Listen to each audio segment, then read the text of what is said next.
With 367 islands, more than 300 beaches, and a diverse and rich ecosystem, Gatba Archipelago not only attracts domestic and foreign tourists in the summer, but also during other times of the year.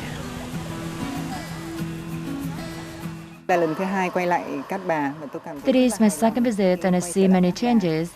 I will bring my family here again.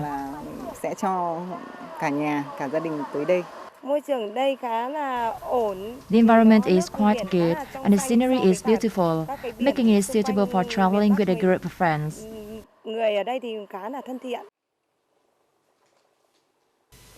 In order to prepare for the return of tourists after 2 years of closure, accommodation facilities have refurbished the infrastructure and prepared the best possible conditions.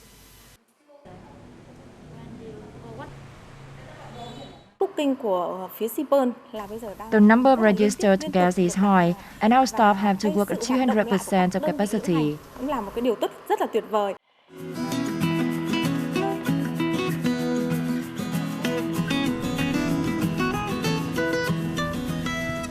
Gatba was recognized by UNESCO as the World Biosphere Reserve in 2004. In addition to investing in developing infrastructure and services, authorities in Gathai district also pay special attention to preserving the island's landscapes and marine environment.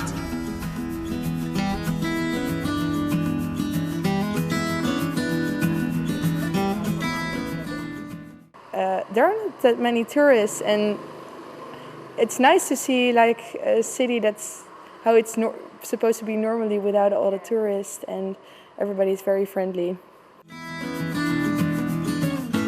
With the outstanding advantages available, along with consensus of the community, Gatba is certain to not only be revived, but also develop and affirm its position on Vietnam's tourist map.